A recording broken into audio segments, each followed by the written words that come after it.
slowly slid into his lap. "Sorry," she gasped, bracing one hand on his shoulder, the other high up on his thigh, using them to shove clear of him. He could still feel the heat of her hands on him as she flopped back in her seat, hair in her face. She shoved it clear, and then bent over and started rifling through the huge purse at her feet. The movement slid her sweater north and her jeans south, revealing a 2-inch strip of the creamy white skin of her lower back, and 2 matching dimples that made his mouth water again. "What the hell are you doing?" he managed to ask. "Nothing," she straightened, coming up with a dog biscuit, which she tossed back to Carl.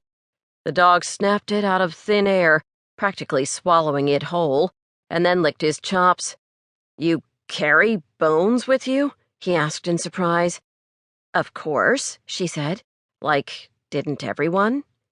His phone buzzed, an incoming call. He answered it via speaker, but before he could say a word, his elder, know-it-all sister Cass spoke. "I know you're on your way," she said, her voice blaring out from his truck's speakers. "So I'll be quick. 2 things. 1, the weather is atrocious, and the roads up here are an epic disaster already, so please be careful. And 2, don't forget that we've got a promise between us." "Cass, no excuses," she said. "The next girl you feel something for, anything at all, you have to go for it. No exceptions. That's my Christmas present, and I just wanted to remind you of that. And since I'm assuming you're going to say you felt nothing, you should know I've got you covered." Max didn't bother to groan, nor did he look at Rory, who he could sense straightening in her seat with interest. "What have you done, Cass?" "Me?" she asked innocently. "Nothing."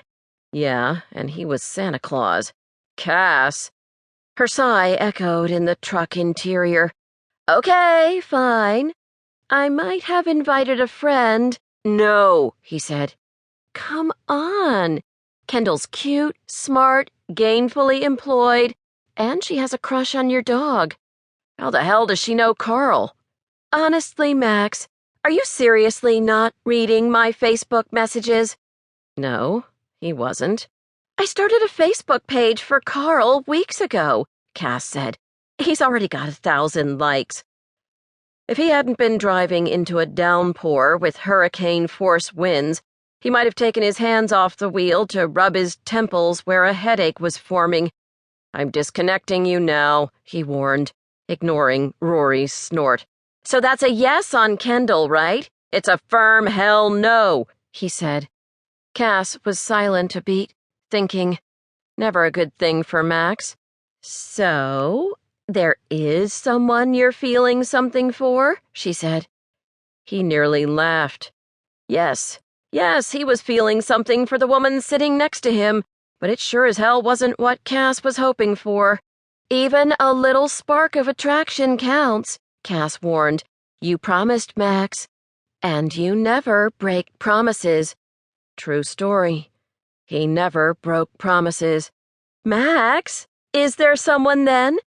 Max slid a gaze across the console and found Rory staring at him, her dark brown eyes swirling with emotions that he couldn't possibly put a finger on without a full set of directions.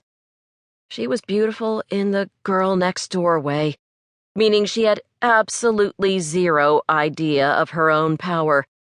In fact, Rory had always seemed completely oblivious of her looks. In high school, she'd been thin, but had worn clothes that had tended toward shapeless, which had allowed her to be invisible, as she'd clearly liked to be. She was still thin, but had acquired curves in all the right places now, shown off by clothes that actually fit her. Her long hair was wavy and had its own mind.